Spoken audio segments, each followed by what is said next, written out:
Well, hey there. Welcome back to the James Show. It's News Talk 820 WBAP, now on FM at 93.3. I know. Good to see you, too. Happy Monday. I'm going to have a little chip on my shoulder because after watching the news all weekend, I want to be the first person to tell you, you are being lied to constantly. And now it's bothering me because it's both sides. Both sides are doing it. Because here's what's going on with the tariffs and the economy and the trade war that's supposedly going on. And that is, nobody knows how this is going to look in 6 months or 1 year. And in fact, depending on some variables that are completely out of all of our control, it could have two completely different endings to this game. And this reminds me of sports. At the beginning, at the end of the playoffs, when you're going in the Super Bowl, there were a bunch of people said the Chiefs are going to win. There's a bunch of people said the Eagles are going to win. Now, after the game, you would think, oh, the people that were saying, oh, I know the Eagles are going to win. Oh, they must have been right. They must have known the Eagles were going to win. No, they predicted it correctly, but they didn't know. Go through and look at all of these people's records, right and left. Anybody. Look at Warren Buffett's record on trying to predict what the economy is going to look like in 6 months to a year. They're terrible at it. Everybody's terrible. It's an impossible task. And it really is like sport. It's like picking the Super Bowl winner. You can have some pretty good guesses. I'm pretty sure it's not going to be the Cleveland Browns. How about that? That's a pretty safe guess, right? But just because you pick it right, you didn't know. You don't know. Nobody knows. And they're talking like they know. And that is dangerous. Well, I don't want to say dangerous. It's dishonest. It's wildly dishonest. It's cheerleading is what it is. And it's kind of embarrassing. As someone else, I'm sort of in the media. Do I count as someone in the media? I'll give you some examples of what I'm talking about. Yeah, kind of. Yeah, Garrett supports me. Let's go let's beat up Team Red first, because I beat up Team Blue 90% of the time on this show. But Laura Ingraham talking on her show Friday. Oh, man, these tariffs are going to work, and this is going to be great. So when the dust settles, we're going to once again have a dynamic economy where companies and their workers who make things in America will have advantages. It certainly will be more fair. So people who build cars, people who forge steel will get paid more. She might be right. But if you say it like you know you're right, that's something you can't know. That's like predicting the weather. Even Brad Barton gets it wrong sometimes. So that really bothers me, because that could be the result. It could be that all the countries of the world decide to collapse and fold like a lawn chair, and Trump gets everything he's asking for in the renegotiated trade regime that's going to take over the world going forward, and our economy can take off. That might be true. But Laura Ingraham certainly doesn't know that's going to happen. God, this is so great that we have the first non-consecutive president of your lifetime, because we can go back and we can say, well, Trump did some smaller version of this tariff stuff in Trump 1.0 in his first administration. And, there was a little meat in the middle. He didn't get everything he asked for, and China didn't completely capitulate, but you were told that it was going to wreck the economy. It didn't wreck the economy. The economy did pretty good. In fact, the economy was on a nice little steady trend line up. Not gangbuster growth, not 7% growth, but like 3% growth. I mean, that's positive. It's beating inflation by a couple percent. So it wasn't a rocket ship, but it was still pretty good. And so I can see why she would say that.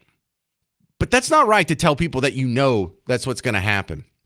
Conversely, on the other side, they've been predicting Sodom and Gomorrah and fire and brimstone falling from the sky, and the market's tanking, never to recover again, and it's going to hurt all the people.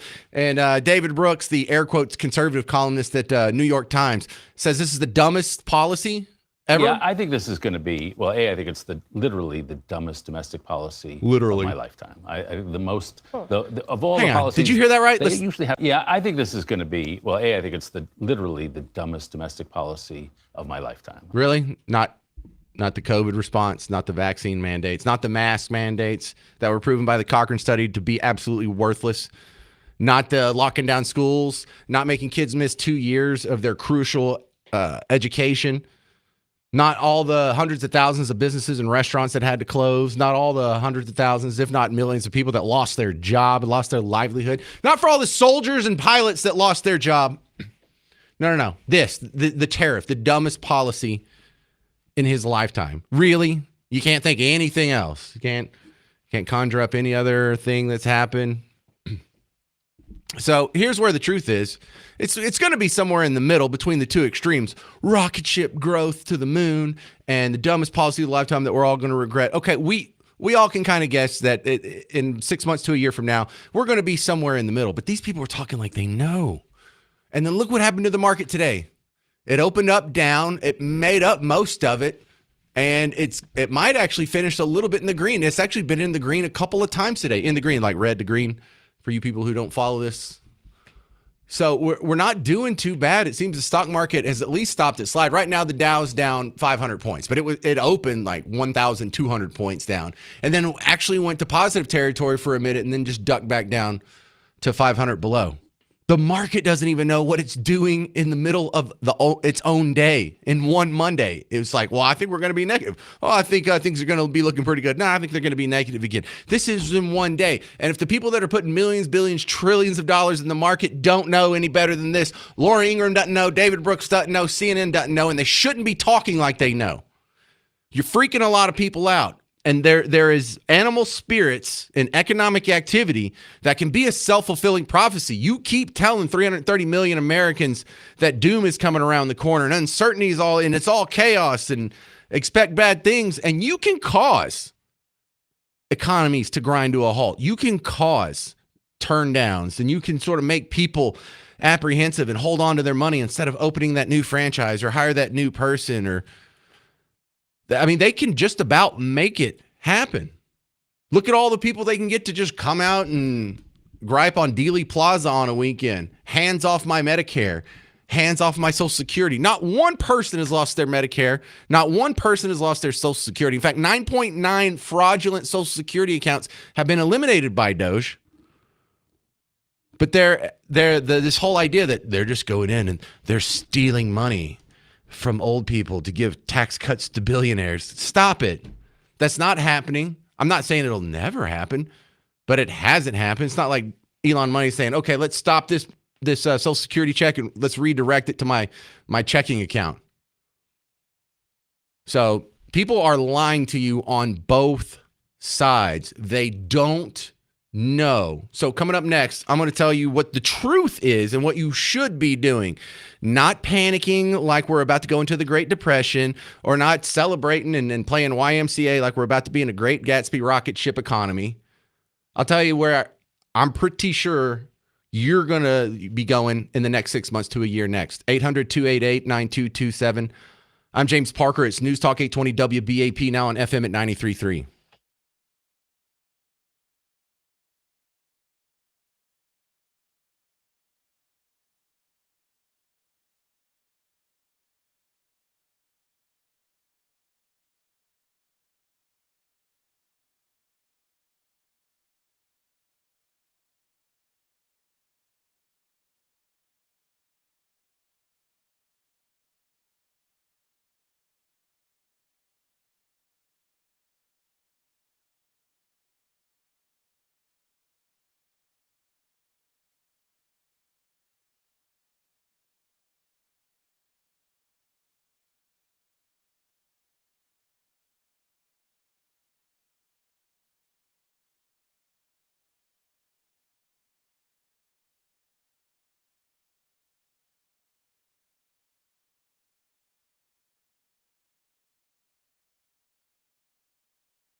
Does it work anymore? It's not a thing. Dan Bongino. In our memories, it's still a thing. Welcome back to the James Show. News Talk 820 WBAP, now on FM at 93.3. I find the coverage of this whole tariff trade stock market story quite frustrating. People were talking with such certainty about things that they can't possibly know to be true. Now, they want it to be true. They hope that would be good for them if it was true, but we don't know. Also, I don't know how much you've been paying attention to your social media feed. Have you seen all the sound bites from 20, 30 years ago of people from today saying the exact opposite thing in the 90s? I played you, what was that? Nancy Pelosi. I played you Chuck Schumer. I played you Janet Yellen just last year saying tariffs don't raise prices. And then I can go back and I can play you Ronald Reagan talking about how tariffs do raise prices. Protectionist tariffs ultimately can be a bad thing. You see, at first, when someone says, let's impose tariffs on foreign imports, it looks like they're doing the patriotic thing by protecting American products and jobs. And sometimes for a short while it works, but only for a short time. What eventually occurs is, first, homegrown industries start relying on government protection in the form of high tariffs. They stop competing and stop making the innovative management and technological changes they need to succeed in world markets. All right. So, and look, that's the classic. Now, he's a supply side economist. I'm an Austrian economist, and we pretty much overlap fairly well when it comes to tariffs and things like that. But let me tell you, you can know who the honest people are out there, and that's the people who are admitting they don't know.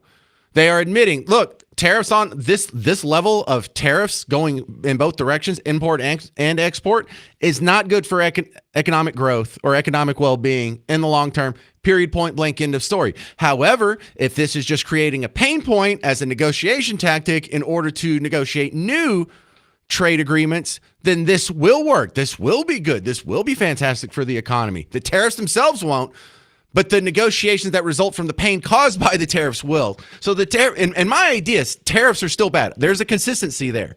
And if they weren't bad, then why would everyone fight them? Or if they weren't protectionist, why would people be putting them on against us so much?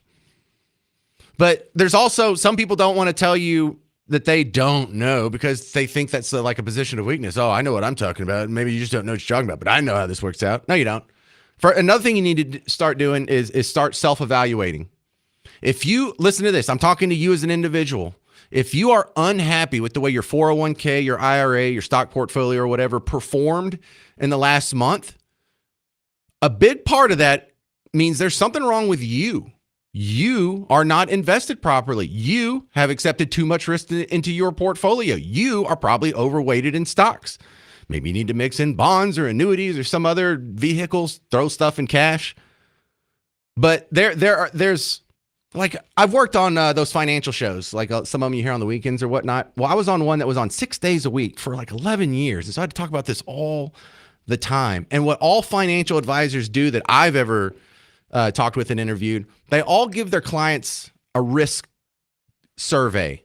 And so they find out how much risk you can tolerate before you'll get upset. Now, part of that is so they'll know how much risk to put you in. And so you won't get upset if your stocks go down 10% or 20%. You actually know that, well, my risk profile says that's an acceptable part of how my assets are allocated. And I've been warned that that's going to happen. I accept that that's going to happen because I know mathematically I have a long enough time frame to not only make that back, but make all that back and gangbusters more. But if you are surprised by this, if you are caught off guard by this, you are invested wrong. No one wants to tell you that. They want to say, well, can't believe Trump did this to you. Or if the other guy's in power, if Team Blue's in power, oh, can't believe Biden did this to you. So a lot of this is there's certain aspect of self-responsibility. There's a certain aspect of you just threw money in your 401k and you put it in some funds and you were super happy with them when the market was going up, but you're not happy with them going down. Some of that's on you. Maybe some of you shouldn't be a do-it-yourself investor. Maybe some of you should get some help. Maybe some of you should read up on it. But if you're not happy with it, there are things you can do. There are people out there who didn't lose any money in the downturn. They're probably ecstatic about it right now. They're not as happy when you turn around and you made 20% a couple years ago with your just indexed funds out there thoughtlessly throwing money into an index. But if you don't know, oh, I didn't know you could do that. Well, maybe you should look into it. But I'm not blaming everybody here that's an investor saying, well, you shouldn't have lost money. But if you're upset or you're surprised, you should not be.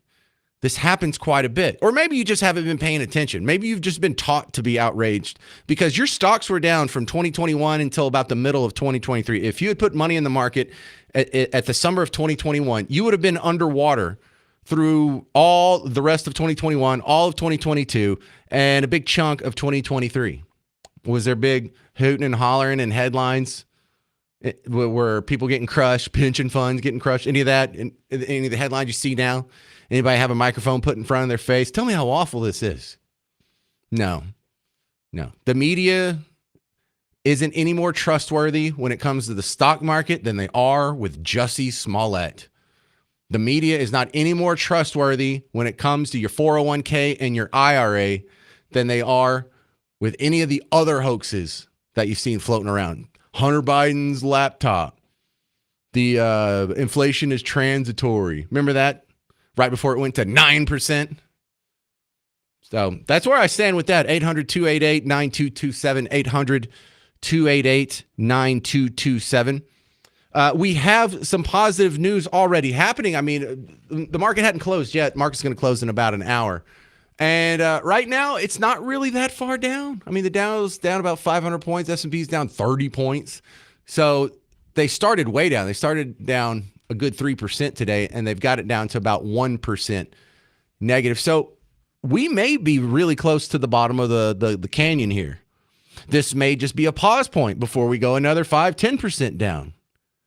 Here's the truth, though, and it's not fun to say. Nobody really knows. And if they tell you they know, they're lying to you. So we'll get all caught up and see what the progress has been made.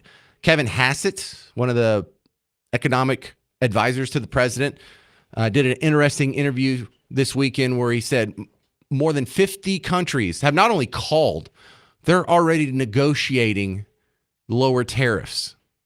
So you'll hear that coming up. And if you have a hot sports opinion on this, 800-288-9227. 800-288-9227. I'm James Parker. It's News Talk 820 WBAP, now on FM at 93.3.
Hey there, welcome to the James Show, News Talk 820 WBAP, now on FM at 93.3. Welcome to the big show.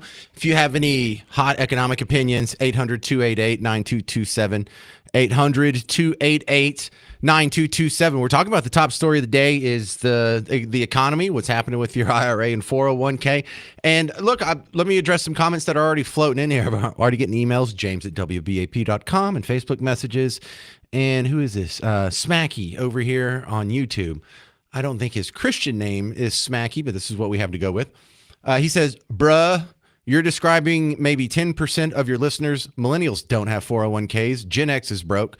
And the wealth of our parents is going back to the banks in the form of reverse mortgages. That's a popular conception, but it is a misconception. I just looked it up real quick. I knew the numbers were pretty high, but yeah, actually 70% of millennials are saving for retirement. 66 of them have some money in stocks. So yeah, millennials do care about whatever is happening with the stock market, whatever's happening with the trade war. And look, the older generations above that, Gen X, the boomers and whatnot, they're all watching this. And you know what? You're right. I probably shouldn't say they're all watching this, because you're right. There's about 25% of the population that's just checked out. And I don't know. I guess they just live paycheck to paycheck and think that they're either going to live forever or they're just going to move in with their kids when they retire. But most people, even millennials, are being affected by the stock market right now, today. And we also have to remind ourselves that millennials aren't kids. Millennials, the youngest millennial now is 27, I believe. 25, 26, 27, somewhere in there. And the oldest millennial is up in the like 42 range, 44 maybe. Depends on when you started. A lot of people started at 1980, which would mean the oldest millennial is 44, 45, depending on when their birthday is. So yeah, that's what we're talking about. Yeah, most people are being affected by this. So we have to keep an eye on our money and not do dumb stuff with it. And a lot of the reason people even get interested in politics and their civic duty and voting and the political parties is because it does have a direct effect on your well-being. And the tariff stuff, not only is it no exception, it's huge. It's huge right now. And I don't know how long this will last. Because I can tell you that these tariffs, if they're here for a year, it's going to grind the economy to a halt. And then tomorrow or within 2 weeks, we could have half the tariff walls negotiated down and done with. Or we could just have a couple of big ones. What if China comes around? What if a couple of the bigger European trading partners in Mexico and Canada come around? Do we really care about the tariff wall that's put between us and Myanmar or something like that? Of course not. Also, I know you care about this because this is the most emails I've gotten in response to a topic since we were playing presidential bingo during the debates. Remember when we were doing when they had the debates against Trump and Biden? We did it for the vice presidential debate. We did it for the one against the one debate they had, Trump and Kamala. This is the most emails I've gotten since then. A lot of people were saying, hey, that guy you were quoting, that book you were quoting, the Henry Hazlitt, Economics in One Lesson. I must have sent the link out to that audiobook for free on YouTube, along with the Evan Sayet speech, which I think is very important for you to understand, not just what's happening with the economy, but the way it's being reported. I sent that out to dozens of people this weekend. In fact, someone right as the show started saying, hey, those 2 links you were talking about last week, can you send them to me? I know you care about this because look, the Austin Metcalf story, we'll talk about that in the next hour. I know a lot of you have some strong feelings about that, but it doesn't affect your bank account. It's an important story. It's a gut-wrenching story, and it's a conversation that needs to be had. But it doesn't have any effect on whether or not you'll be able to maintain your standard of living in retirement. This does. So if anybody is too optimistic or pessimistic about this tariff situation, they are either confused, intentionally deceitful, or misled. 800-288-9227. This is Michael in Weatherford. You're on WBAP. What do you think? I'm not so concerned about it. I mean, it does bother me a little bit, but I think it's time that the U.S. Be treated fairly within the world market.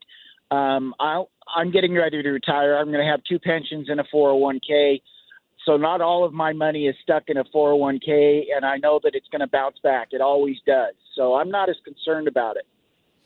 Yeah, on when we say on a long enough time scale, I mean the longest time since we've been alive that it didn't bounce back was after the dot-com bubble. So when that happened in 2001, you weren't made whole again until, depending on how you were invested, for a good 5, 6, 7 years if you didn't touch anything.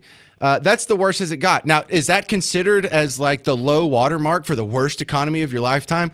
Absolutely not. People would either say the Great Recession or that small hiccup we had during COVID. I mean, that was a huge drop, but it almost immediately rebounded, like within months. And so if you freaked out and you sold in the middle of it, you really screwed yourself hard on that one. And so for this one, the point is, like, if you were going to try and time the market and sell, the market just peaked in February.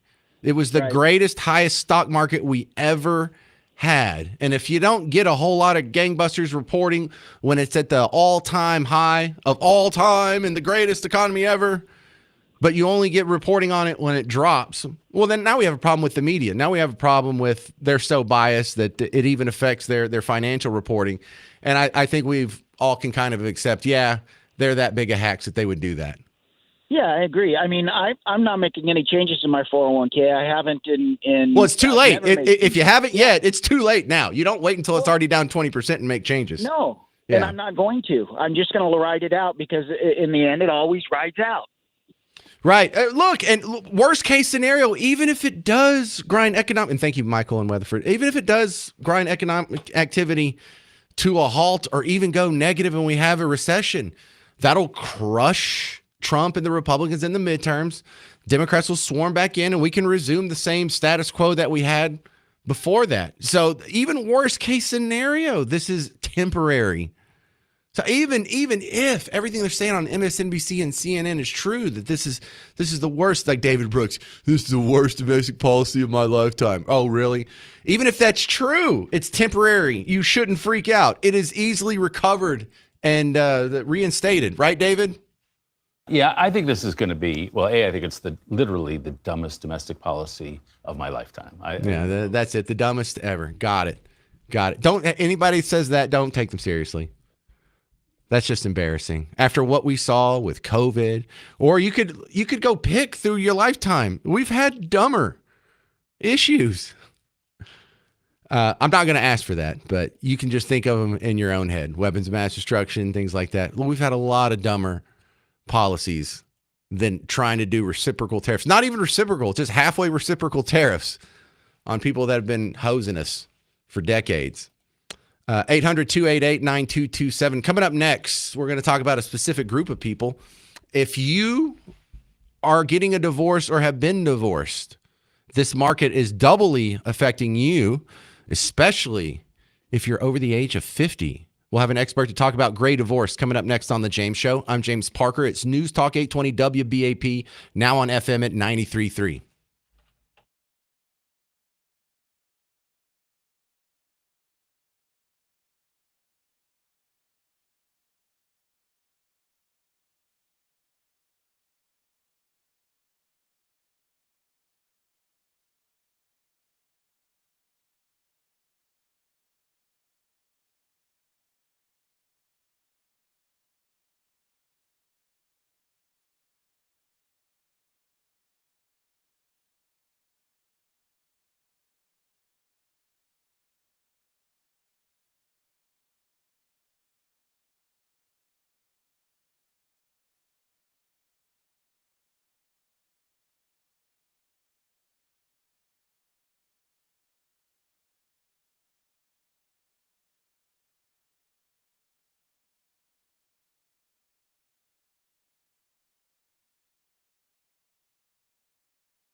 Hey there, welcome to the James Show, News Talk 820 WBAP, now on FM at 93.3.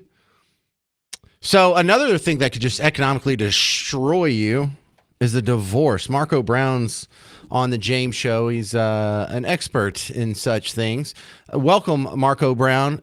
You're a divorce lawyer, and I guess you've probably seen more so than anybody listening how often financial troubles can often follow a divorce, especially the gray divorce. Let's talk about that. What's going on with gray divorces, Marco? So first, thanks for having me on. Gray divorces have become more common recently, and I think there are probably a few reasons for that. You know, they're more socially acceptable. So divorce has always been more socially acceptable among younger people, and now it's kind of working its way up into older folks.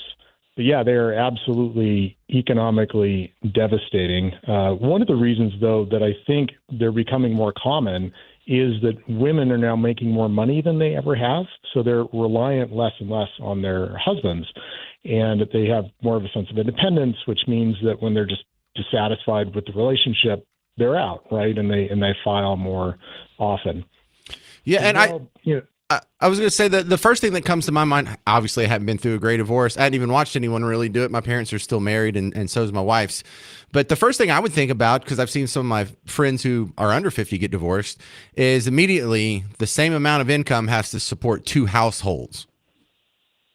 Absolutely. So it costs about 60% more to run two households than it does to run one household because of economies of scale and so on and so forth.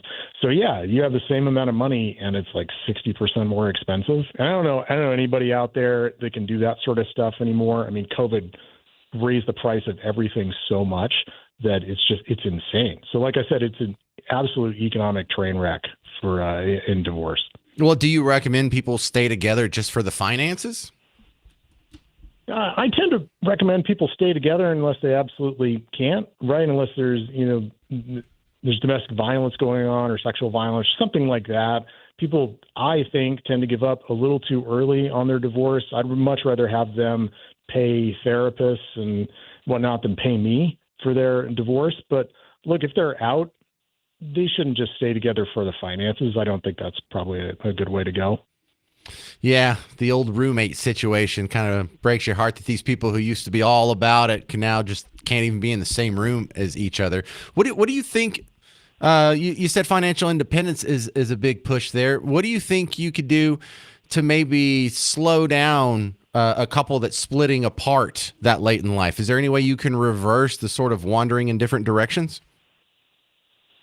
Sure. Well, I mean, I can't do it, obviously, but they certainly can. So I think the best way that people can do that is to make a real concerted effort, get together and make a real concerted effort to work on their relationship. So that's what I see most often when people get divorced. And the number one reason for it is that people have just kind of grown apart, but they've allowed themselves to grow apart. So get together, talk about it, say, hey, look, we're on the road to getting divorced. Do we really want to do that? How can we do things together to strengthen our relationship? Do we go to church more often? Do we pray more often? Do we spend more time with the kids? Do we golf together? Whatever it is, right? Do those things together. And that will probably, that could very, very easily arrest the whole process and you just come back together and stay married forever. But it's definitely going to slow it down, I would think. Well, Marco Brown, you're a divorce lawyer, so you probably don't want to give out this information too freely. But how can you minimize the costs of the divorce itself so you don't deplete funds that could otherwise be used after the divorce to kind of maintain your standard of living? Sure. Actually, it's funny. I hate divorce, so I wish I didn't have a job, and I hope that people don't get divorced. And if they do have to, cool, they can pay me, but I hope they don't. But the way you minimize cost in the divorce, first thing, be nice, right? You don't have to be a jerk. Now, this doesn't mean you roll over in your divorce and give your spouse whatever he or she wants, but you just don't have to be a dork. And the more of a jerk you are, the longer it takes, the more the temperature's increased, the more everybody spends money. So that's the first thing. Second thing is hire an attorney who's not a jerk, who doesn't raise the temperature needlessly.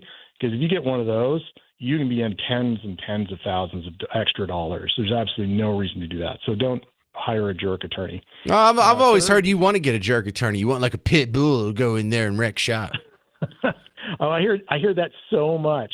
But no, those people, they make some more money on those cases, but they ruin people's lives, man. I mean, look, you need to carry, as a lawyer, you need to carry a big stick and beat people over the head with it every once in a while, but very, very rarely, right? Otherwise, like, people just hate you and you ruin children, and judges don't like you. It's not a good way to go. I don't know. I don't know if I believe that, Marco. People just universally love lawyers these days. They're just nothing. I know. All right. Well, thanks for sharing some of your divorce lawyer experience with us, Marco Brown. How do we find you online?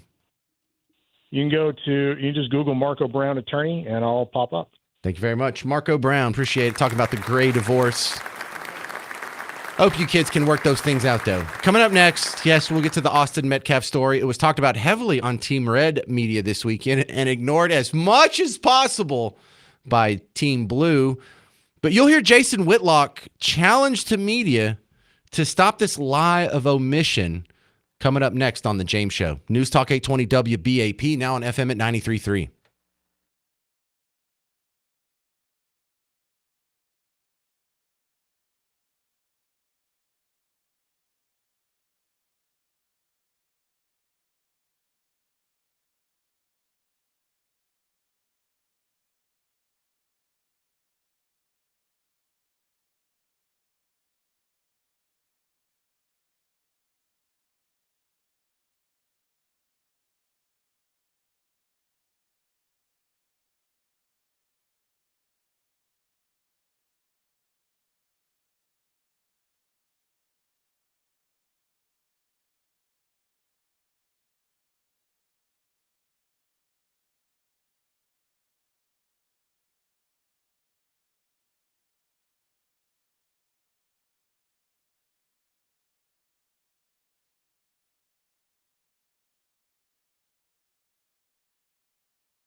Hey there, welcome back to the James Show. News Talk 820 WBAP, now on FM at 93.3. Welcome back to the big show.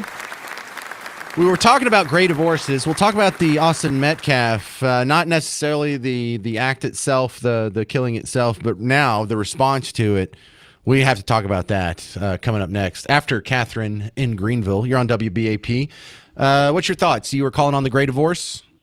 Well, I was just calling about what your last caller said in general. I am also a lawyer that does divorce law, and what he was saying about you don't want a jerk lawyer is absolutely true, because lawyers bill by the hour, most of them, on divorce cases. And if you've got a lawyer that's just intransigent and won't agree to anything, he's running up your bill. Don't jerks get things done? Not necessarily. Okay. I've dealt with them, and some jerks you just end up having to go to trial, and what you want is you want a pit bull in the courtroom. You want somebody that knows how to fight in the courtroom, is competent, has got the rules of evidence down pat, knows how to admit your documents, get your evidence, knows how to tell your story to either the judge or the jury.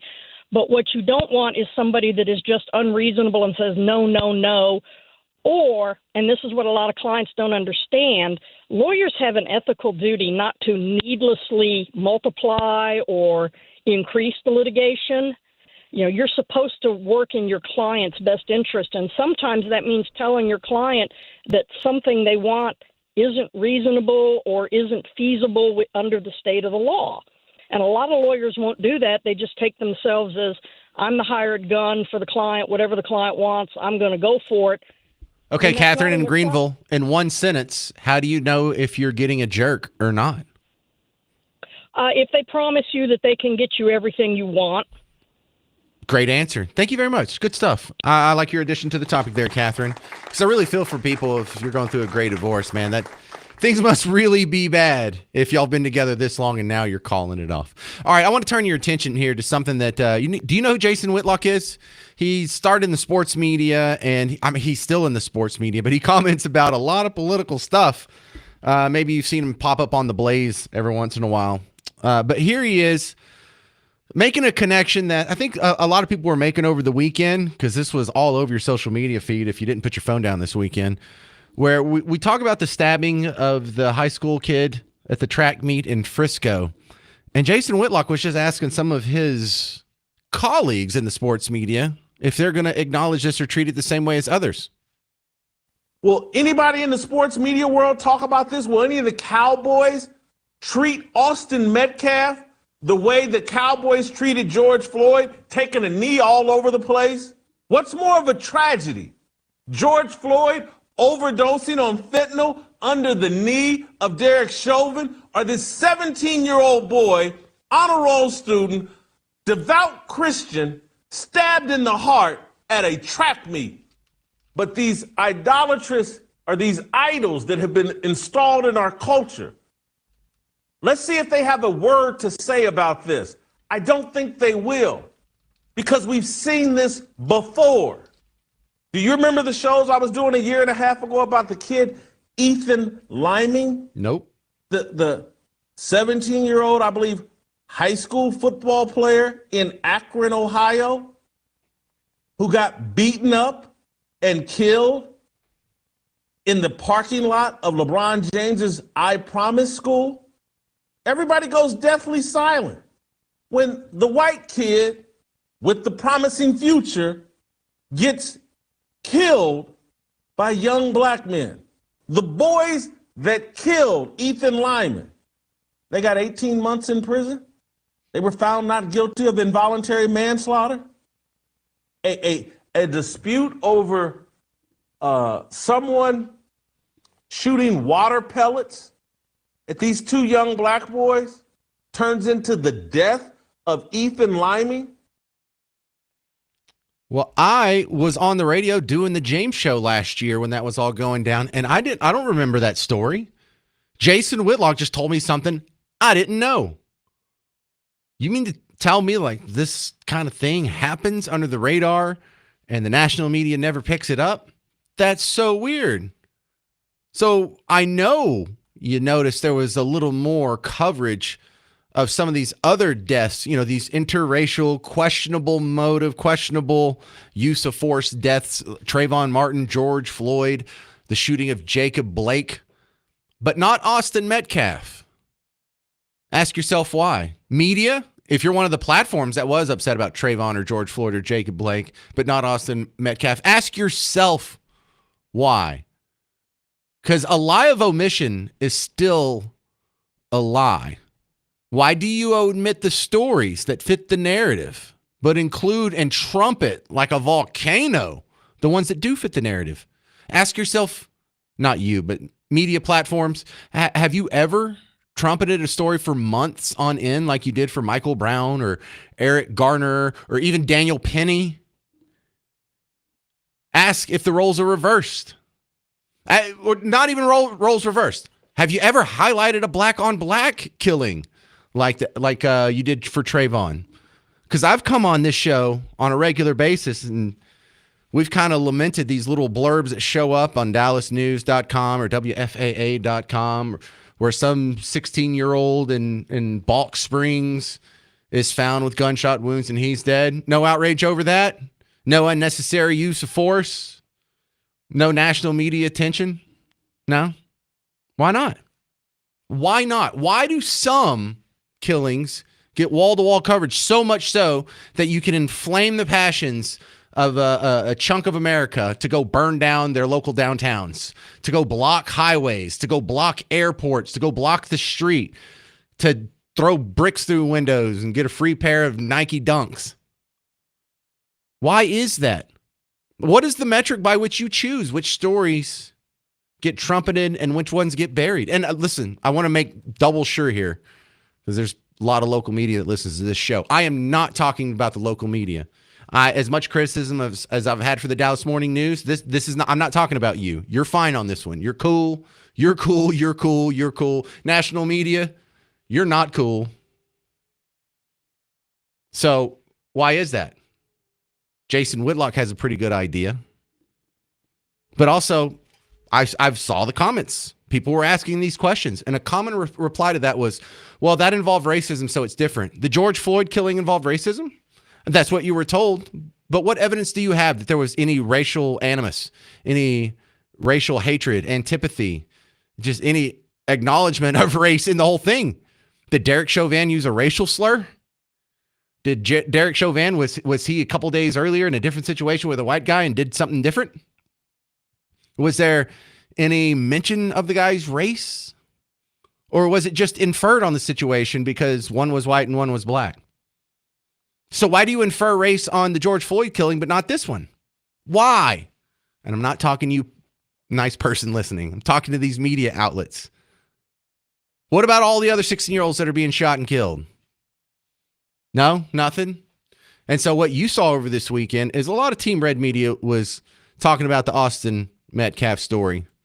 And a lot of the Team Blue media still hasn't even acknowledged it happened. When I was sitting here doing the James Show on Friday, I had one TV on Fox News. I had one on CNN. And Fox News didn't spend a whole lot of time on it. They did mention it. Every once in a while it would pop up like a little 30-second blurb when they were doing their news rundowns and run through the top stories of the day. They didn't spend a whole lot of time. They didn't have guests come on and do a panel on it, but it got mentioned. CNN, this is anecdotal. This is just me looking at a TV. I didn't see them mention it all day. I go to their website before the show just so I can Google it or just so I can do the search on CNN.com to see what they've written about it. Nothing. MSNBC, nothing. And I don't mean nothing, it's not on the front page. I mean, there's not a story on it. So they totally ignore a story that fits the setup of Austin Metcalf. But Trayvon Martin's death, most important thing in the world. We got to start riots over it. Why? 800-288-9227. I think we know why. It fits the narrative. It puts a wall of doubt between two different demographics in this country, which is beneficial to their side politically. That's all I got. That's the only thing that makes any sense because it's not honest. It's not like an honest recollection of the facts or journalistic integrity. It's propaganda. It's ugly. And I wish it would stop. And I don't know what to do about it. 800-288-9227. 800 288 9227. All right, coming up next, price of gas is down, getting even low. But is it going to get too low to where it causes problems? Because at some point, drill baby drill turns into cap baby cap. Are we there yet? We'll ask RT Trevino from the Crude Truth coming up on the James Show. News Talk 820 WBAP, now on FM at 93.3.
Hey there, welcome to the James Show, News Talk 820 WBAP, now on FM at 93.3. Welcome to the big show. Just a reminder, coming up in about an hour from now, really about an hour and 15 minutes, we're going to play one of the great game shows on the James Show. A James Show game show. I like how that rhymes. 2 tickets to see Billy Idol.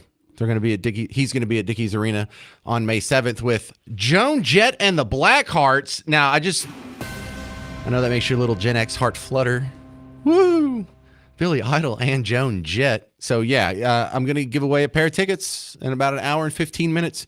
You'll want to stick around to the James Show, or if you're on a sales call and you got to go do a pitch or whatever, whenever you get back in your car, you better come back to us. All right. With all that's going on in the stock markets, the tariffs, the economy, the jobs, one bright spot, price of oil is going down, but price of oil, if it gets too low, isn't a good thing for Texans. RT Trevino from the Crude Truth podcast will explain to us a little more in depth. And this is something they talk about. Welcome back, RT. But this is something they talk about on the show Landman, the Billy Bob Thornton series. Have you seen that? Where he talks about you got to keep oil between like $60 and $90 a barrel for everyone to be happy. And I don't know, is that a pretty good rule of thumb, RT? Thank you as always for having me on, James. And I like to say between that $75 to $85 number is a real sweet spot where the economy continue to grow, and usually based on the price of services and goods, that 75 to 85 is a good place where the oil and gas producers can also make a dollar. Well, you would think that if cheap gas is good, even cheaper gas is better. But at what point do we start, instead of drilling new wells, start capping old wells and killing jobs in Texas? I don't really want to think about that. I'm really hoping that these dips are going to be temporary. And right now, what we're really watching more than the tariffs is actually OPEC and OPEC Plus. Right now, there's so much infighting that we don't hear about, that Saudi Arabia, who obviously is the unofficial head honcho of OPEC, they have said they're going to open up more production, and it's going to be over 18 months. But right now, what this infighting is doing is basically we got several of the OPEC nations already producing more oil than they have agreed to. So OPEC is saying, okay, if y'all aren't going to produce the amount that I told you to produce, we're going to go ahead and increase production to lower your price of oil. So basically, it'll deter those countries from producing more oil. God, that's so great how OPEC does so many of the things that are mentioned in economic textbooks about how cartels, the flaws within cartels, and how, a couple of people within the cartel not wanting to play ball can screw up the whole thing for everyone else. And they just prove that over and over on an almost daily basis. Good old OPEC. It's very interesting. I will say that. And a report came out that I believe it was the 5 major oil companies had a high profit this year, and Saudi Aramco still made more by itself than the 5 majors did. Real interesting. Well, it was the most valuable company on planet Earth for, about 50 years or so, until it was passed up by, Apple? I'm not sure who passed them up, but yes, they were definitely one of the key players here in the world, and they still are. Well, I think Apple did it first, and then it was like Google and Facebook after, and Netflix or something like that. But when we look at oil right now, we're sitting around $60 a barrel. Isn't that kind of teetering too low?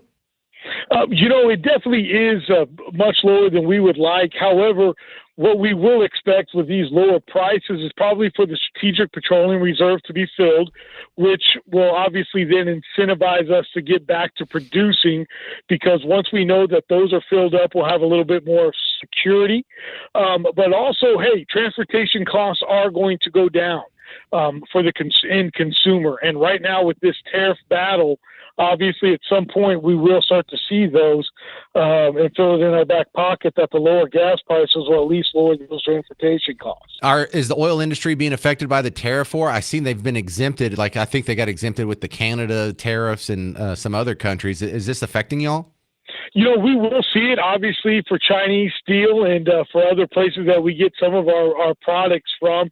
But right now, again, with everything that's going on, and I'm glad you brought that up, that how Canada's already starting to play ball a little bit. And that's the other thing Saudi Arabia is doing. Make no doubt about it, Saudi Arabia has a good relationship with President Trump, and they're definitely playing ball right now with us in the sense that, hey, they support what we're trying to do while we're supporting what they want to do. So they're helping out a little bit with President Trump and what he's trying to do. And hopefully we'll get these prices back up to that $75, $80 range. What's going down on the Crude Truth podcast? Oh, my goodness. I got some more great episodes coming up. I'm going to have a great immigration lawyer named Kathleen Martinez of Dallas on.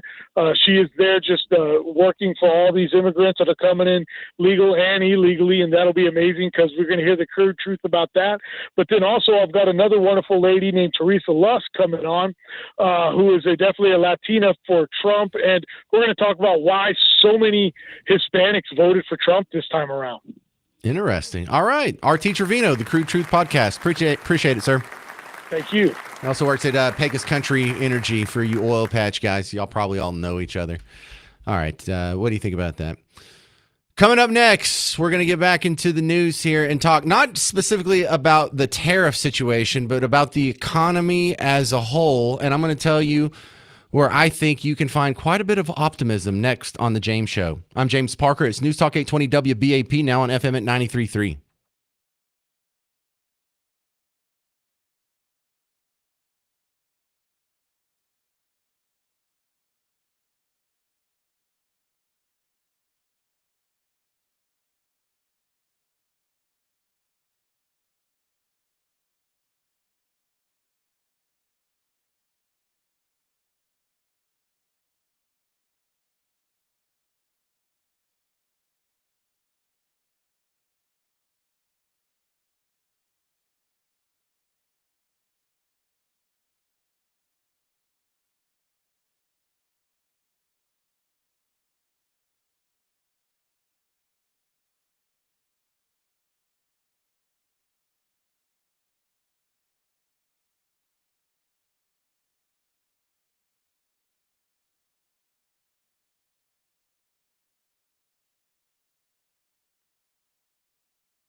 Well, hey there. Welcome. This is the James Show, News Talk 820 WBAP, now on FM at 93.3. I wanted to circle back to the economy because the market's closed. They close at 3:30 our time, 4:30 Eastern time, I guess, so they can clean up the paperwork before they get off at 5 o'clock. But the markets for us are open 8 in the morning until 3:30. And so I wanted to stop down and give you an update here because the last 2 days, Thursday and Friday of last week, were absolutely terrible. For the stock market. It's a huge 2-day drop. We hadn't seen a plummet like that since COVID, but also you remember in COVID how quickly it can bounce back. So let me see. Did it continue for a third day? Yeah, kind of. It's what we have, a mixed close on the market, and that's a Dow Jones was down by about 0.9%. NASDAQ was up 0.1%. So it actually finished in the green. It finished not above where it started today, above where it closed on Friday. So it started down and made all that up. And so it was positive for the big chunk of the day, but overall finished 15 points ahead of where it closed on Friday. And then the S&P was down, but it was down about 0.25%. Now, during the day, there were little instances where you would see the Dow Jones, the NASDAQ, and the S&P all move into green territory. It did it earlier today. It did it about the time that you and I went to lunch. And then it was teetering around the break-even point right before the James Show, a little bit in the green, and just seemed to finish right under it with the NASDAQ pulling up. But the NASDAQ, that's easily explained. They lost more than the other two indices, and that's the plural word for index. I heard Casey Bartholomew. Indexes? No, indices. So 2 red and 1 green. It's a mixed day. But what that means is this is not a rock falling to the bottom of the Marianas Trench in the Pacific Ocean. This is a market that is not sure of itself. It is not going straight down. It at least paused for today to take a breather here. But if you're just looking at the Dow Jones, you could say it's down for the third straight session. Now, remember, last Wednesday was positive. So, again, not a black diamond ski slope down, but we have a little bit of a breather here. And the market is trying to figure out, did we already go down enough that we can start buying? Do we need to go down some more? And what they're doing is, we say the market like it's a thing, but it's really millions of us making independent decisions based on different information sources and different outlooks and different time horizons. And, some investors are different because of their age. You can be a lot more risky and a lot more long-term oriented when you're younger. If you're like 5 years from retirement or you're retiring at the end of this year's, you're probably wanting to get out of anything that could go down at this point. So let's roll through. FoxBusiness.com had a nice little rundown of bullet points that I was reading on the break there. And a lot of this is having to do with China announced last week it would impose its own 34% tariffs on the U.S., but they're not supposed to go into effect until Thursday. And then there's some additional tariffs that the United States plans to put on China effective April 9th. So what we have here is this very Donald Trumpian reaction here. And when I say Donald Trumpian, I don't mean that as a parody or to make fun of his personality. I mean, if you've read his book, The Art of the Deal, he's just being himself. This is how Donald Trump was buying apartment buildings in Midtown Manhattan 30 years ago. He's doing the same playbook, and he wrote it all down. And if you go read it, it reminds me, remember when the first time he was running for president, it's like 2015, 2016, he was talking about, we're going to build a big, beautiful wall all across from the Gulf of Mexico, the Pacific Ocean. It'll be beautiful, magnificent. Everybody loves it, believe me. He was saying that. What did Vicente Fox, the president of Mexico at the time, say? We're not going to pay for your bleeping wall. And so the media turned around to Trump and they said, well, Vicente Fox said there's no way Mexico is going to pay for that wall. And what was Donald Trump's reply? Wall just got 10 feet higher. Right? So what we saw today was China saying, well, listen, man, if they don't straighten themselves out, we're going to raise our tariffs on the United States on April 10th. And Donald Trump's response is, okay, well, we'll move our tariffs up to 50% on April 9th. So it's the same thing. If you know what the playbook is, the whole idea that there's this air quotes, this nebulous uncertainty, this cloud over your head that's following you around like a Ziggy calendar. Remember the rain cloud that follows Ziggy around? That goes away when you realize this guy is just doing the plays out of any regular businessman playbook. This is how regular business people negotiate. In fact, you might want to look into this next time you have to negotiate for a contract or buy a house or do any sort of business where you have to go back and forth across the table from somebody else whose interests are not completely aligned with yours. This is just a regular old playbook. How this is going to end up, again, I will stress and I will pound the table. Nobody really knows. You have reasons to be optimistic. You have reasons to be pessimistic. But the outcome of this is variables that are outside of our control. Because what you're really asking is how long is China going to put up with this? You may say, well, they're a totalitarian communist state and they can grind their citizens down to a nub if they want to. No, Xi Jinping does have other oligarchs who will pounce on his weakness should the opportunity come about. He is not elected by the people. He is elected by the Politburo, which is like if the Democrat National Convention, let's just say they pretended to have a bunch of votes, and then when they got to the convention, they just appointed their own person. Well, that's what the Politburo, what's that? Oh, yeah, they did do that. Just having fun with that. But China does not have an infinite capacity for pain when it comes to these economic situations. Xi Jinping doesn't either. And so who's going to break first? Well, if the media can beat it out of us, if we can have 1,000 bazillion more protests and hours of negative media coverage, it could break us first. But really, if I was going to put my money, if this was a boxing match between Xi Jinping and Donald Trump, or a metaphorical boxing match between the economies of China and the United States, you better be damn sure I'm putting my money on the United States. 800-288-9227, 800-288-9227. Blue Ribbon Roofing's 2025 WeatherCon coming up April 26th. Come on out, say hi. This is going to count as our April listener meetup here, but it's going to be at the Frontiers of Flight Museum. It's next to Love Field, 9:30 in the morning until 1:30 in the afternoon. And it's free to get in. And it's sort of a cheat code here because normally it costs you to go see the Frontiers of Flight Museum. If you go to WeatherCon, yeah, we're going to have a bunch of booths set up and demonstrations and educational events for kids. And, Weather Chasers are going to show you some cool presentations. But you can also see the Frontiers of Flight Museum. You can see the old planes. You can see the little spaceship capsule that came down from one of the Apollo missions. All kinds of old aircraft are just hanging from the ceiling over your head.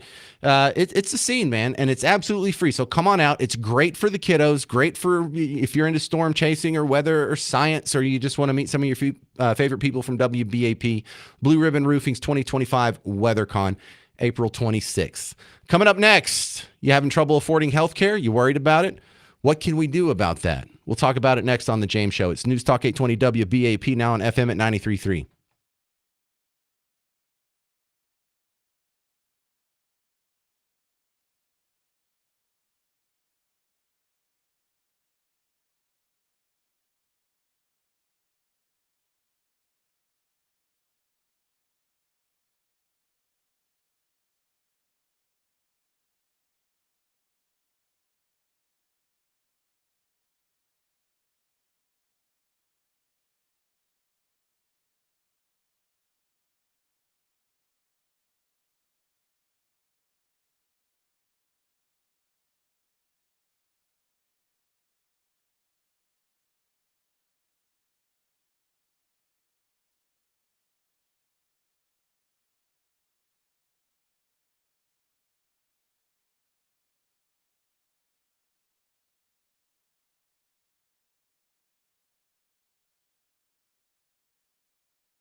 Hey there, welcome back to the James Show. News Talk 820 WBAP, now on FM at 93.3. The number one thing causing bankruptcy and people over 50, unforeseen medical expenses. I know it's not a news flash, but for some people, they must be caught by surprise because it's sending them into bankruptcy.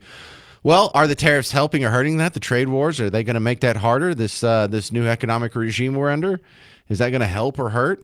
Let's ask Dr. Bill Hennessy back on the James Show from CGA Saves. Welcome back, Dr. Bill. So far, with all the economic turmoil, trade war, tariff talk, is any of this affecting healthcare? I don't think the tariffs are yet affecting healthcare. I think the cost of healthcare being hidden adversely affects it, allows a lot of rip-offs to occur. And you just touched on something. Number one cause of bankruptcy is medical care. Let's finish that sentence. But 75% of those that went bankrupt had health insurance. So why did they go bankrupt? Because their claims were denied. Have you ever heard of a health insurance company denying a claim? Detect sarcasm.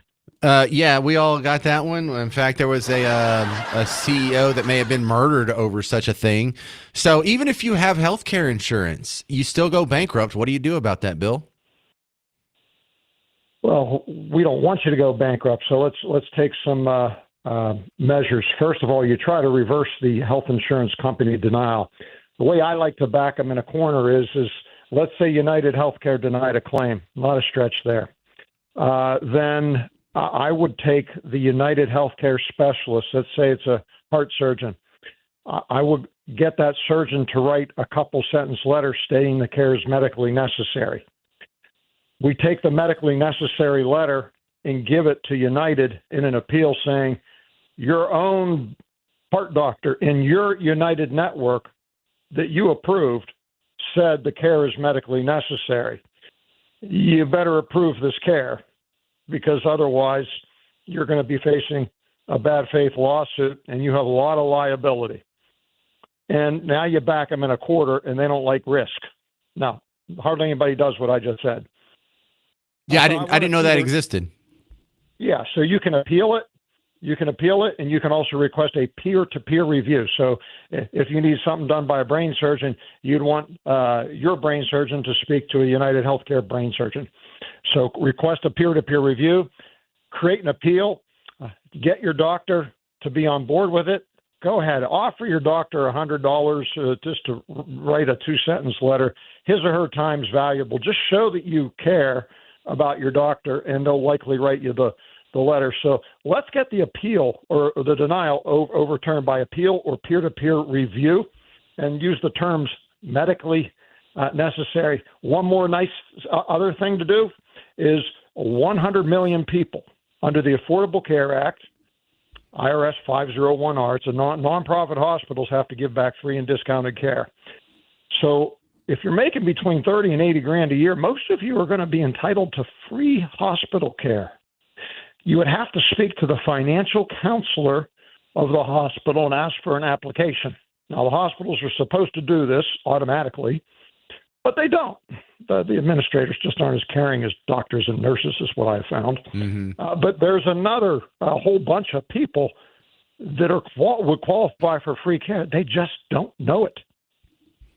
Well, when we talk about bankruptcy being people's last resort, what happens after bankruptcy? Do you still owe a whole bunch? It just gets restructured, or do you actually discharge your debt? Well, you can't bleed a rock. So most of the people going bankrupt, they just don't have the money in the bank. One other thing that we recommend doing is making a monthly affordable payment to stay out of collections while, a company like Mine Care Guide negotiates your bill. Or, if a settlement goes against you, I don't care if they say it's $100,000. If all you can afford is $150 a month, you're only going to making the $150 a month. Putting you out in the street doesn't keep you with a job and able to help keep paying your bill. All right, so if someone's fighting high bills right now, CGASaves.com, they go there and they can find whatever they need? Yes, at the top of CGASaves.com, which stands for Care Guide Advocates, we have our partners, and there's ways to purchase a greater healthcare cost savings solution that does include our hospital bill eraser program, where I am fond of saying, don't be bullied, be the bull. Love We're it. that bull. Dr. Bill Hennessy, appreciate it, sir. CGAsaves.com is his website. I know about 3 or 4 of you are going to email me later. What was that website later? That's fine, too. Just send me an email at james@wbap.com. I know a lot of people are getting hit with that. Coming up next, we had another round of protest over the weekend. Do you know what they were protesting? Better question. Do they know what they were protesting? You'll find out next on The James Show. I'm James Parker. It's News Talk 820 WBAP, now on FM at 93.3.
Hey there, welcome back to the James Show, News Talk 820 WBAP, now on FM at 93.3. Another weekend, another protest. What was it about this time? Let's guess. Was it about deportations or something?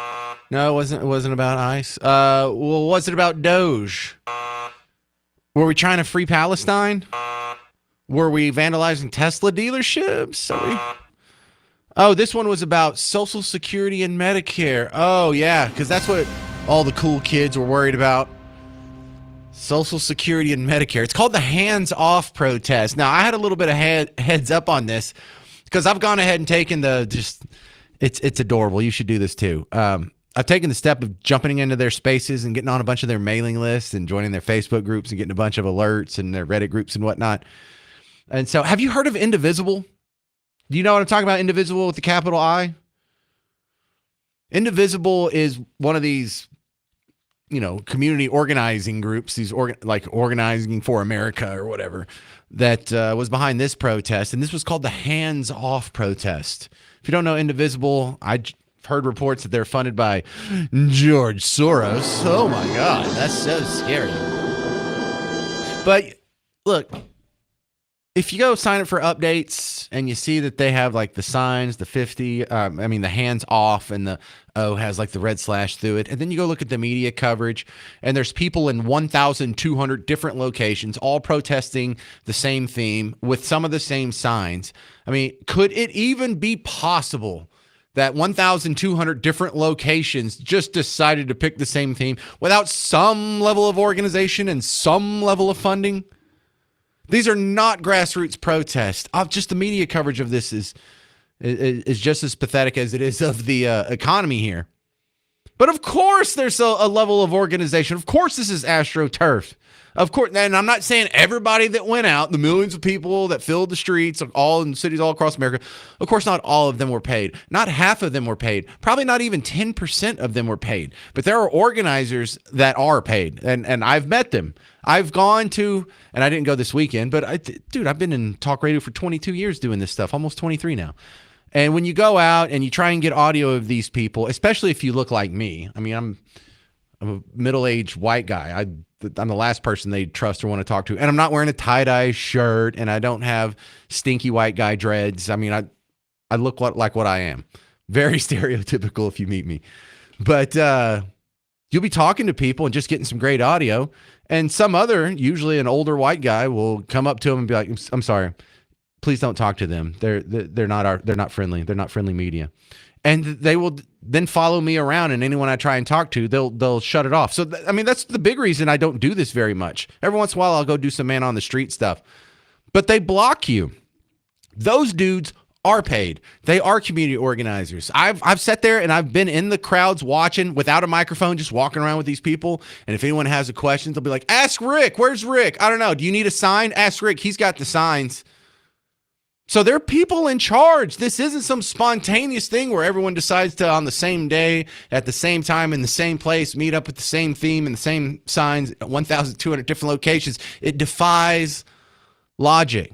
So what you're seeing is a small, organized, funded political action group who is getting the low information, easily swayed people with free time on their weekends to come pack the streets, pack Dealey Plaza, block streets, wherever, whatever town, to give the media an excuse to go out and get footage of it. And now they can spend half of their A block talking about to the other people that didn't go, see how everyone agrees with these people and no one agrees with Team Red. And they can take just a small, trifling minority of the population and make it look like the overwhelming mainstream thought.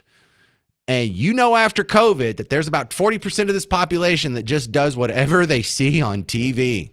That's the purpose of this. You don't affect change in the laws by doing this. It's not like, okay, well, we're going to vote on this bill today because of the protest over the weekend, or this bill's going to pass, or this law is going to change.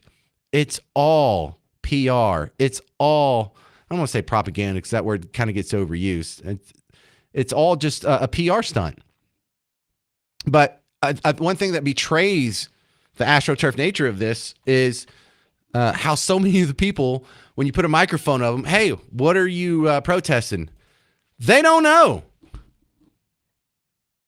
What are we protesting today? Donald Trump. Well, what's Donald Trump doing that we're protesting? Well, he is up the American democracy right now and trying to kind of repeal a bunch of in the Constitution, like, rights and liberties. So, all right, just first sentence. Okay, when he's saying he's trying to repeal parts of the Constitution, what part of the Constitution is he trying to repeal? Is there even a real answer to that? Has anyone proposed an amendment that goes through the Constitution and adds or repeals part of the previous text that was already there?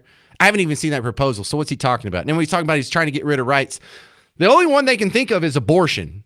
Everything else, what are you talking about?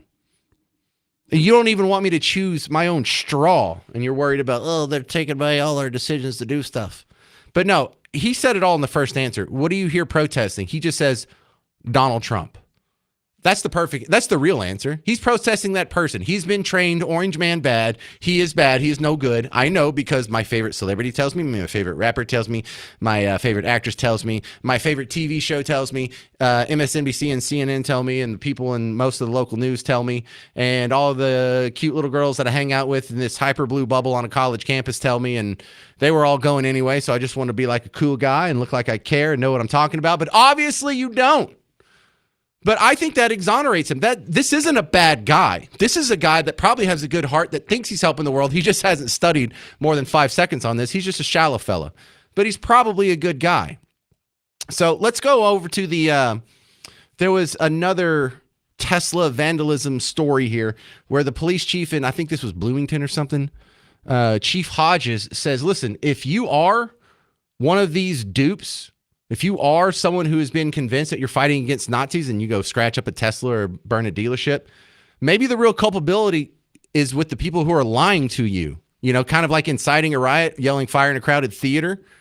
If you do yell fire in a crowded theater, the people that panic and rush and crush and cause a melee aren't the guilty ones. The guy that lied about there being fire in the theater is the guilty one here, right? So if these people are incited to attack Teslas, are they really even guilty, or is it the people that are telling them? Bloomington Chief Hodges here. Showed you this video last week of this person scratching his Tesla. And like SpongeBob said here, one day later, thanks to everybody's help, we were able to identify them. The suspect here is a woman in their late 20s. They turned themselves in. They were brought in with their family. They've been fully cooperative.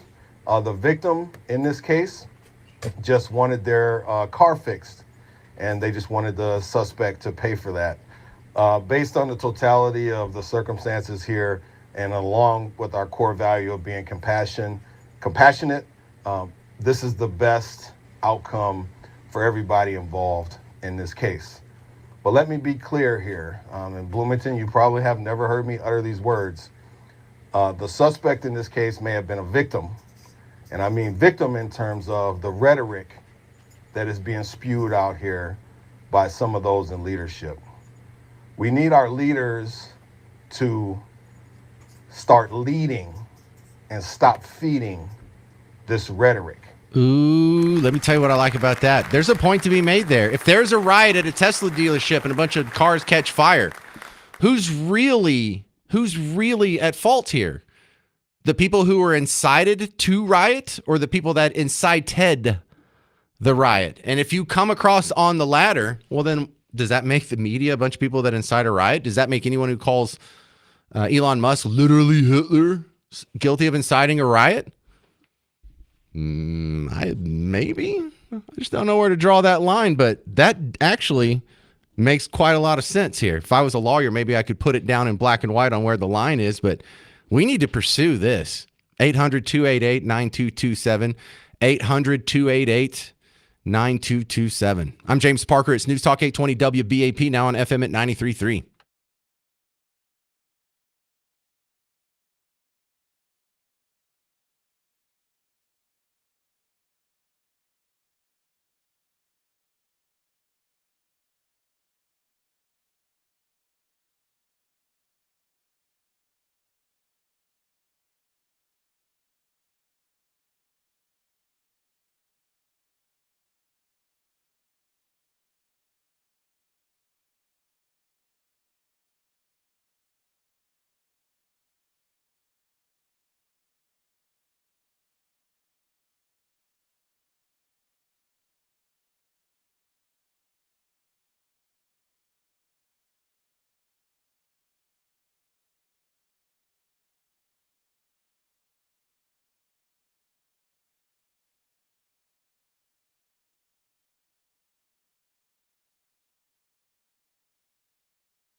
Hey there, welcome back to the James Show. News Talk 820 WBAP, now on FM at 93.3. We have the WeatherCon coming up, 2025's WeatherCon, brought to you by Blue Ribbon Roofing. Going to be at the Frontiers of Flight Museum, April 26th. It's a morning event, 9:30 in the morning until 1:30. So I know if you got like soccer or whatever, it doesn't fit in your schedule. But if you don't have anything to do, it's absolutely free. So that's a big excuse out the window right there. Doesn't cost nothing. You get to go see the Frontiers of Flight Museum for free, and then also meet Hal J will be there. I'll be there. Casey Bartholomew will be there. It's a good time. Come on out. More info to be had at WBAP.com. And if you're like, I don't know where the Frontiers of Flight Museum is, that's okay. Your phone knows. All right, with all the prices and tariffs and market turmoil, one big sector that's kind of sweating bullets right now is home builders. We have Eason Makis on. He's a home builder. Welcome to the James Show. And you guys, you get your inputs from all over the world. Have you been hit with any speed bumps thus far? We have not. We have not. As a matter of fact, our best months have been the last 2 months. We have had more phone calls. We've had more people house shopping. We've had more phone activity and sales activity than we've had in the last 2 years. I would say the last 2 years we've actually been, carefully use the word recession, because have been through the 08-09 housing crisis. And I want to tell you that our commodities have actually been at a lower price than they have been in the last 24 months. I will say with, cautiously optimistic that our lumber prices are $15 a square foot for residential construction, where during the COVID years, in the past 4 years, we've been paying upwards of $25, $26 a square foot. So we have not experienced any price increases. And actually, I can't tell you, we are in Northeast Tarrant County, so maybe there's a little bit of a insulation level from the national home building industry, but we've actually been very lucky and blessed that the last 6 to 8 weeks have been very good for the home building industry. So what caused the slowdown in the first place? From what I hear, a big player in that was the rising interest rates on mortgages. Is that part of the problem? Absolutely. And I also think some uncertainty during the election, the presidential election. And then I think people waited till the inauguration in January. We had a blip right after the inauguration of about 2 weeks of phone calls, and then it went radio silent again. So with interest rates, trending downward and, that being forecast, I think people are ready to make a move. I think the people that are ready to make a move right now have already been sitting on the sidelines, depending on what stage of life they're in. And I could go into more detail about that, but whether they're young, old, or in the middle, I think people at some point just kind of decide they've got to make a move, and they're tired of sitting in the middle of the fence. So maybe that's what we're seeing. But from a pricing standpoint, we've plateaued for the last 18 months on pricing. And so, this isn't a sales pitch. This sounds very self-serving, but this is a great time to be house shopping for something new. There's builders that are motivated because of that slow market the last 2 years. The pricing has plateaued, and with a little uncertainty moving into the next few months, this is a great time to get out and at least explore the possibilities. All right, Eason Makis, how do we find you online? www.maykus.com, makis.com, and we're located in Grapevine, Texas. And thanks for having me. Hey, we got my next guest is going to be from Grapevine. We got Tim Young in the building. Coming up, Dead or Alive and Tim Young. But next, Bob Lavelle, Home Marketing Services, back on the James Show. Speaking of getting into a home, this is the guy that when you're ready to get out of the rent race and get into home ownership, this is the guy you call first. Welcome back, Bob. It's always good to speak with you about, the thing I love doing most, and that's helping people actually get out of the rent race. And that's really what it is. The guy that listened to you, I talked to last week, he's listened to you religiously, loves your show. The guy is 68 years old. He's never owned a home, ever. Now he's going to own a home. I like that. What took him so long? I asked him that. He said he just had always thought he would do it, and he had that fear mostly of the rejection. And that holds back so many people, James, that it just blows me away. I mean, what's the worst that could happen? You come in, you're going to find out where you stand on qualifying, and the worst is they say no. And if they say no, they're going to tell you why, and then they're going to tell you what you need to do to fix it. I mean, it doesn't get easier than that. Well, And yeah, you don't make. They say yeah. You don't do any business with people who can't buy a home. You want them to be in a position to buy a home, so you will help them. Put them on the right path to get there in just a few months. And that's what Home Marketing Services does, just above and beyond your regular real estate agent. Bob Lavelle, much more than that. Give him a call, 972-392-9595. 972-392-9595. Go to blessyourheart.com. Or I love hearing about the positive stories of James Show listeners getting into a new house through Bob. Go to 972-392-9595. Thanks, Bob. Thank you, James.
Hey there, welcome to the James Show, News Talk 820 WBAP, now on FM at 93.3. We're going to play Dead or Alive, and if you're interested in seeing Billy Idol and Joan Jett and the Blackhearts on May 7th, they're going to be at Dickies Arena. Call in right now, 800-288-9227, 800-288-9227. This is the easier of our game shows on the James Show. This is Dead or Alive. I'm going to list 10 celebrities, well, air quote celebrities. You have to tell me if they're dead or alive. This week's category is famous politicians. These are all politicians that you've either heard of or should have heard of. I don't know how well you are. But my next guest has actually showed up a little early, so he's going to play along with this. I figured this would be a cool addition. Welcome to comedian Tim Young. I mean, I say comedian, but you do like 8 things now.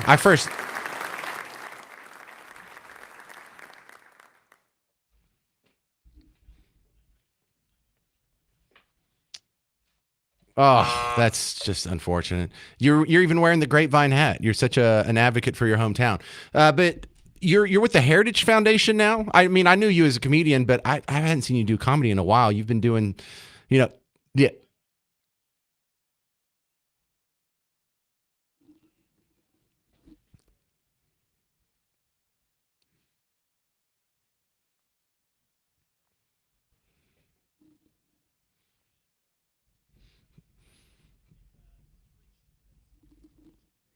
Man, that hits me right in the heart, because there's a lot of us out there, myself included, who have wonderful, awesome, successful channels that got shut down for things that turned out to be true, and they never got restored. And so, how big would that be? You know, when we're trying to have the debate in the court of public opinion, it's kind of not fair if our debate gets shut down, but theirs gets to live on, even though they were wrong and we were right. Like, did they shut down any of the people that were telling you that vaccines can stop you from being contagious? No, they just shut down us.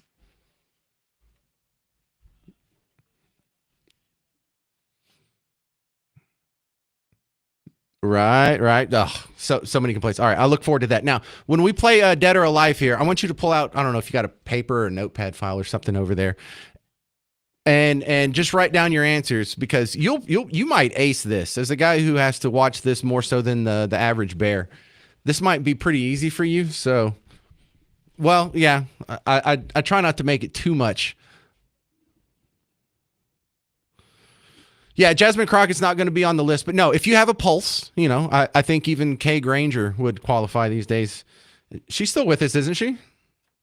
Yeah. And for people who are listening, that wasn't a slight. We love her. She's a good person, just in a weird limbo there. So, yeah, if you want to... Oh, phone lines are full. All right, so we're playing today for tickets to see Billy Idol and Joan Jett and the Blackhearts. Now, Billy Idol's headlining, but... I mean, that's got to be a just barely. I mean, do you have a preference over Billy Idol and Joan Jett? Yeah, I think Billy Idol might have had more hits, but if I only got to see one or the other, I think I would lean Joan Jett too. But that's not a slight to Billy Idol. He did that great cameo in Wedding Singer, so that was fantastic. But yeah, I don't know if you've ever seen the game before, but this is how it works. Garrett, get Bon Jovi to play our theme song real quick. He's screening phones. There you go. Thank you, Mr. Jovi.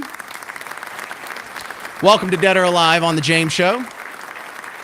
This week's edition, famous politicians. 2 tickets to see Billy Idol coming to Dickies Arena May 7th. Special guest Joan Jett and the Blackhearts. Get tickets and information at livenation.com.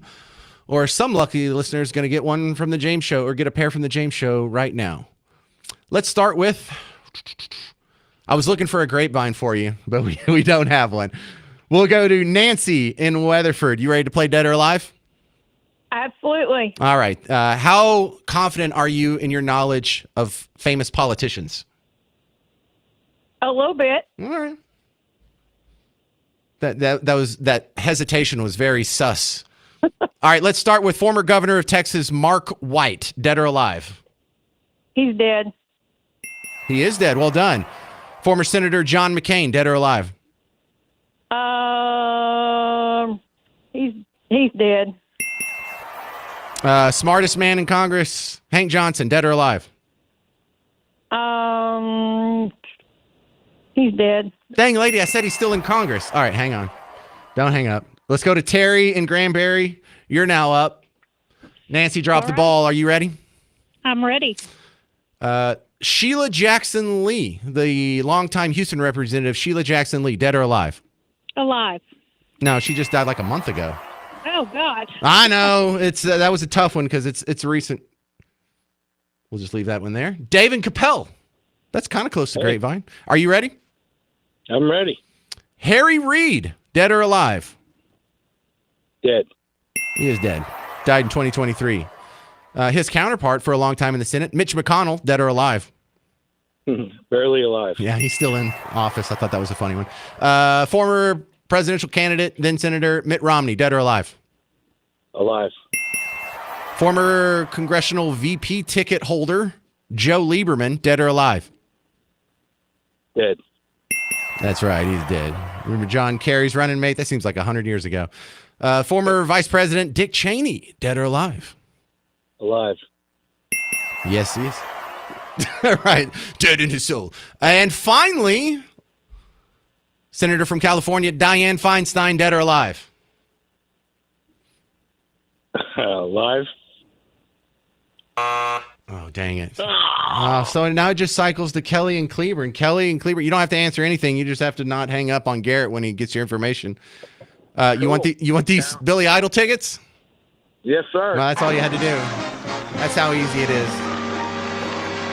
I've grown to love it when that happens. The no effort win. Because Kelly and Cleveland, all he had to do is call in and get on hold. And because, who was that? Sherry and Nancy and Dave dropped the ball. Kelly gets to win. Kelly probably doubted himself. Kelly probably like, oh, I'm just going to get on there and embarrass myself. No. Kelly just walked in and did what you wish you could have done for no effort at all. Got tickets to see Billy Idol and Joan Jett and the Black Hearts. Yeah, the Joe Lieberman one, I had to Google a few of these. But that's how it works here on Dead or Alive.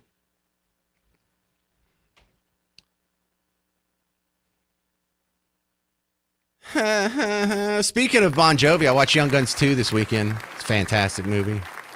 Fantastic. All right, coming up next, my guest, Tim Young, comedian, Heritage Foundation fellow, the biggest podcaster that's ever been on this show from Tim Runs His Mouth. We will ask him, who is the dumbest person in Congress? Find out next on The James Show. News Talk 820 WBAP, now on FM at 93.3.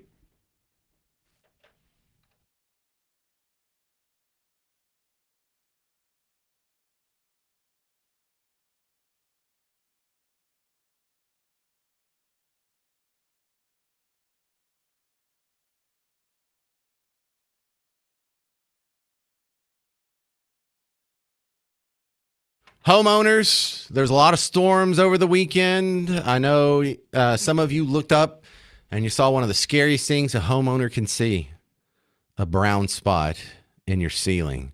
Is that just like the air conditioner drip pan? Is that a plumbing issue? If it's something wrong with your roof, you need to know, and you need to know quick, because if you delay, if you procrastinate, if you do the normal James Parker move and put it off, you're really going to pay a lot more for it than if you had done the responsible thing, the right thing, and call Blue Ribbon Roofing and get your free inspection. And that's the beauty of it. It doesn't cost you anything.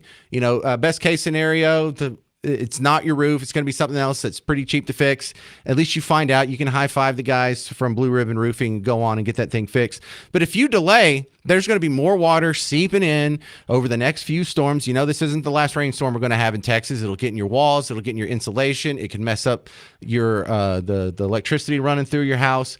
You could have some black mold issues. You could have to gut the entire thing. You need to get in front of this, and you need to do it quick. You need to do it with someone you can trust. You don't just go call some number off a sign that you see in the median of the road. You don't just at the last minute Google it and see, oh, what roofers are near me. You want to find a family-run company that's been here for decades, and that's who we're talking about at BlueRibbonDFW.com. John and Tish started this thing 31 years ago, and their adult son, Trevor, is now in the business as well. And if you mention you heard it on WBAP, you get a free ridge vent ventilation upgrade with your next roof. And look, they're easy to work with. Your insurance company might not, but they have a lot of practice on working with them and refiling the claim and getting you more money. They can even help you with the insurance part of it too. So you have no excuses now. Take care of your house. Go to BlueRibbonDFW.com.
Hey there, welcome back to the James Show, News Talk 820 WBAP, now on FM at 93.3. You may know my next guest from Twitter, from Heritage Foundation, or from any number of bazillion places where I've seen him.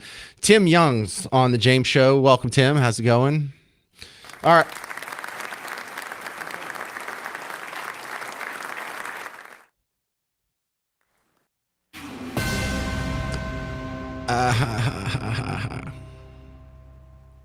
That's fine. All right, so let's go ahead and get into your latest work, which spawned the conversation. Who's the dumbest member of Congress? We'll get to that after we talk about this article. It's on the Daily Signal. But you addressed something that we had talked about last week on the James Show, this idea that members of Congress should be able to vote remotely if they just had a baby. And we came out against that. I think most of the callers agreed with me that proxy voting is bad. But I like the whole new level you took it to, because, some people say, well, the slippery slope's a logical fallacy. Meanwhile, the UK is banning ninja swords. So we know the slippery slope can actually happen in real life. But yours is hard to argue against, Tim. If we start proxy voting for women while they're lactating, where does this lead?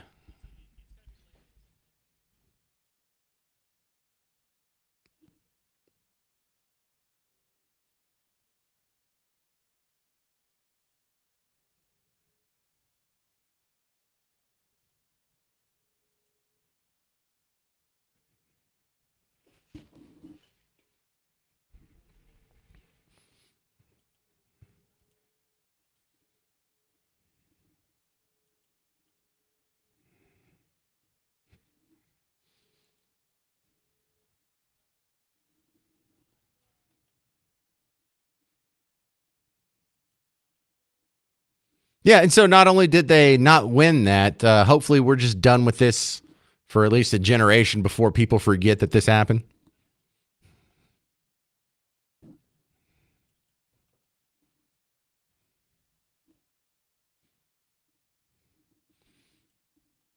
Well, right. Well, also, if you want to have a baby and you can't do both at the same time, maybe you shouldn't run.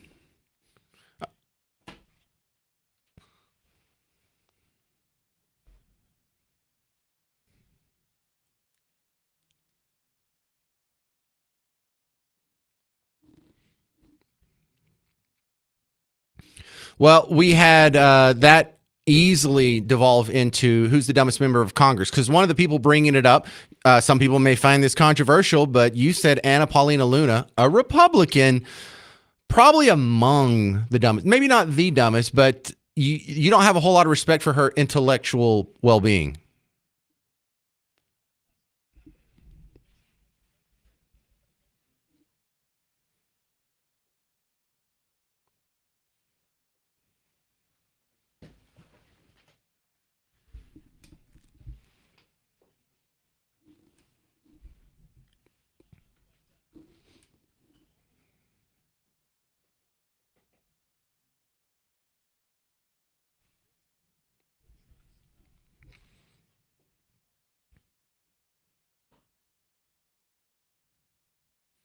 Well, then the discussion is, if not Anna Paulina Luna, who is it? Well, that's easy. Until this guy is out of Congress, I think it's going to be Hank Johnson. For those of you who aren't familiar with one of the greatest sound bites of all time, this is from 2011 when he thought Guam might tip over, as if islands are just floating out there like an igloo cooler. My fear is that the whole island will become so overly populated that it will tip over and capsize. Like, oh, damn, that is dumb, Tim. No.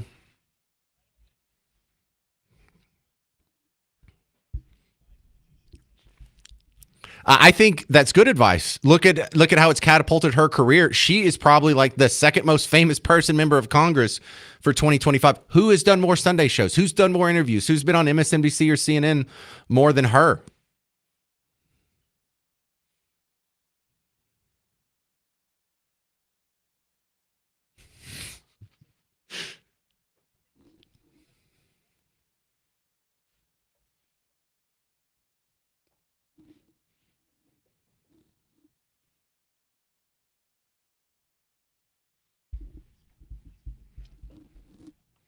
Well, it's a good chat, Tim. I wish we had more time. Thanks for coming on the James Show. I want you to be a regular visitor.